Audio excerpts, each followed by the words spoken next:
Hylophobia is surprisingly more common than you may think. We're a species born and evolved through surviving through nature, such like the woods and forests. It's literally embedded into our survival to fear these creatures that inhabit these environments, from the biggest predators all the way down to the smallest disease-carrying insects. There is no wonder that hylophobia is so common in so many people, very much like thalassophobia. But also like thalassophobia, hylophobia comes attached with so many different subgenres of phobias linked with it.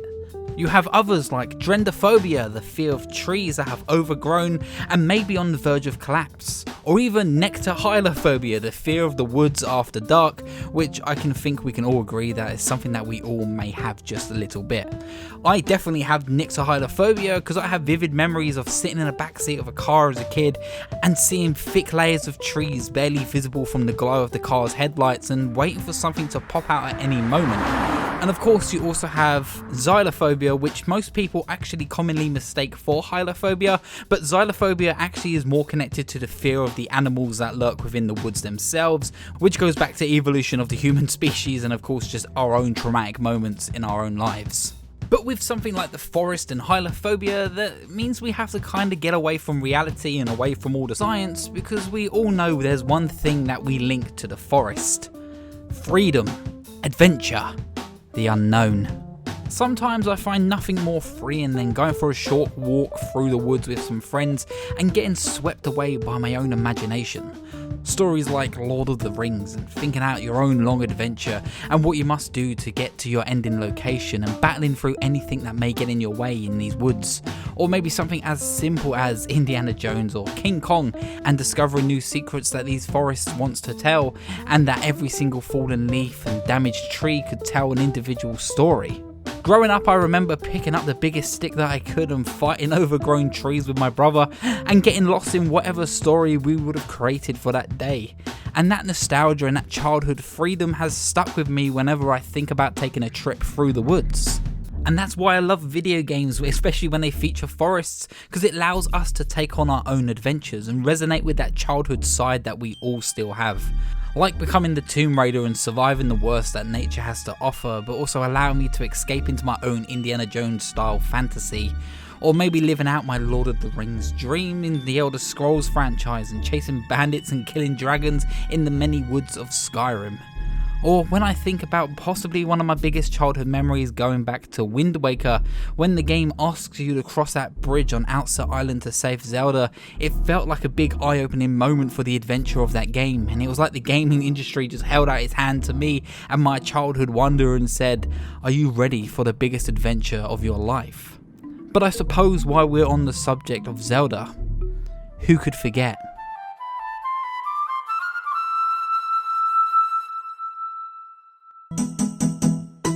I will never forget the first time I came across the Lost Woods in Ocarina of Time and stumbling into Skull Kid and of course that iconic music. I was so entranced by every inch of Hyrule and I was curious to see what else this world had to offer me. But Zelda has always had a way of doing that. It had a way of making the forests and the woods just feel so magical and full of adventure and honestly full of nostalgia. There is something wonderful about the way Nintendo allows you to get literally lost in the lost woods of Zelda, because they understand that feeling of being a kid and wanting to be on horseback and embark on your own journey. And as games have only got bigger and better, there are now new ways for us to build our own adventures and get lost in these worlds that have become more magical and more nostalgic with each installment. Anyway, let's get back to the phobia. Enough of this whimsical crap. I mean, I'm sure there's just a way out of here. Okay, wrong way, sorry. Maybe where are we?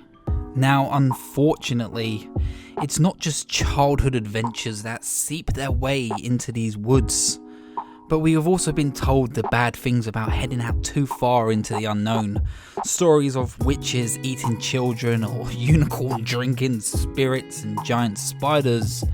And of course every single cursed woods and forgotten folklore horror that could lurk within these deep dark forests. There is a good reason to fear the woods, and gaming only leads into these sinister stories and brings them to life in a new way. Many people will of course think about Slender, the 8 pages back in 2012, allowing a gateway for an unforgettable boom of the internet creature, the Slender Man, and revitalising that fear that people had of the darkest part of the forests. Some, like myself, will turn their attention to the opening of Silent Hill 2, as James must walk through those sinister forests towards Silent Hill, and our ears only being invaded by indefatigable monstrosities. But if there was one location where I could possibly point a finger to is... we're here again, aren't we? San Andreas. This game has an aura of horror that seems to appear at every turn, and many will remember the hands down outrageous stories and myths that came from the worlds of this game. But none came quite as close and almost as believable as the Bigfoot and the ghost stories that roam within these eerie woods. I remember being alone as a kid and just walking around and believing these stories and hoping to get a glimpse to see something, but nothing happened. But while I was recording this, I couldn't shake that feeling that there is something out here watching me, but I'm not sure what it was. Rockstar has carried this feeling of adventurous dread along with them, and has filled the atmospheric world of Red Dead Redemption 2 to the brim with horror and strange folklore stories. There's nothing quite like in any other game taking a ride through the forest at night, in real life and also in game, turning down all the lights in your house and then slowly wandering around the woods of this world, and then all of a sudden you hear this sound.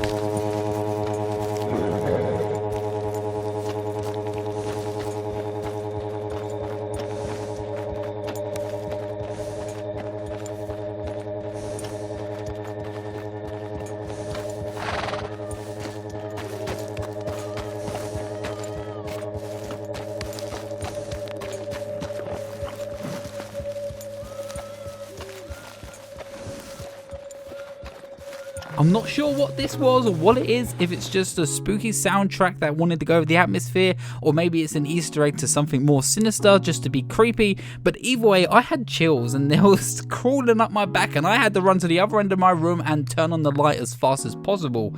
What was that noise? And Red Dead Redemption's world has this feeling of being hunted at every single turn. I actually spoke about this feeling in my Phobia in video games video, but I feel like the dread of this game surely comes at its strongest when you're alone in the forests. Because you never know what you're going up against, you never know what you're about to walk into or what you may even find. And whether you're talking about aliens or mutant monster experiments or maybe just bandits setting a trap.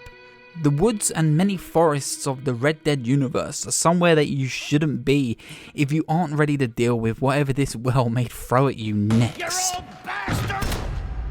That's both beautiful and an incredibly scary thing about the forests in any gaming landscape.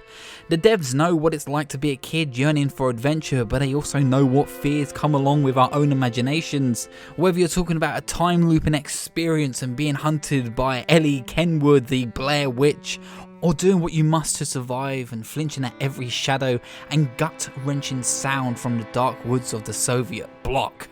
Day 5. I'm sitting by the fire as my hands freeze. I have 2 rations of beef jerky, half a can of beans that have been cooked twice, some toilet water I was able to save from a lonely home, but the worst thing of all is they're everywhere. The world of the Long Dark can be both majestic and oddly comforting in its design, but there is also this constant state of dread and death that lurks around every area. Sure, you're maybe to survive a good while in an abandoned town for so long, but eventually every house will run dry. Then it's time to move on and go deeper into the woods. When playing this, I found myself in a situation that felt completely opposite to what my adventurous imagination would want in the lost woods of Zelda. This time I was lost in the woods. I was walking blindly through foggy forests where foreboding trees form frightening figures that fill my frozen, fatigued body with fright. That was a sentence. Gathering supplies and trying to survive on just the bare minimum is what makes the world and gameplay of the Long Dark so frightening.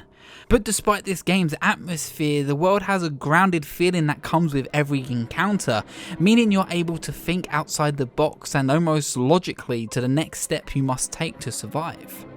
And with that comes the comfort on what you might confront in these thick forests. And there's almost a sense of genuine shock that comes when you see another body of a human, because you know they was walking on that same knife edge just like you, and there's a grueling reminder that you might be next to die. But if there was one experience that takes the cake for grueling forest experiences, that is of course, the forest. It's almost too quiet at times in the forest. In this game you play as a father looking for their child after a plane crash, and you must survive in this forest full of sinister tribes and much worse. The atmosphere of being alone in this world in VR is often a paranoia fueled experience, and sometimes, more often than not, leads you to looking over your shoulder as you chop down a tree and sitting by your campfire begging for that sun to rise again. The forest has a presence unlike any other. Not the game The Forest, I literally mean the forest. From distant bushes looking like watchful figures and rustling trees, acting as a constant reminder that you're being hunted more and more as the days go by. And if that isn't bad enough, if you want to take a little adventure down into the caves, then things get far more worse. Hylophobia is very real, and it's very real in video games, and gaming allows us to explore that part of the imagination that sometimes we often don't want to. I love the fact that we're able to go into our own adventures and we're able to explore forests, and many people connect with being a child and feeling free when in these environments, but also on the other hand, there is something sinister that lurks within the woods that we've been told, and it's just so incredible to see them be played out within video games themselves. I would like to know if you have hylophobia. Do you feel anything when you walk into the woods, even if with a bunch of friends, or even when you're on your own? Is there something that makes you feel uncomfortable? Is there something that makes you feel like you're being watched? Or maybe it's just the environment on their own. Is there just a sense of dread that comes from looking at a bunch of trees together? This video has been so much fun to make. I'm excited to move on to more phobias this year, and I hope you enjoy and you're here for the journey with me.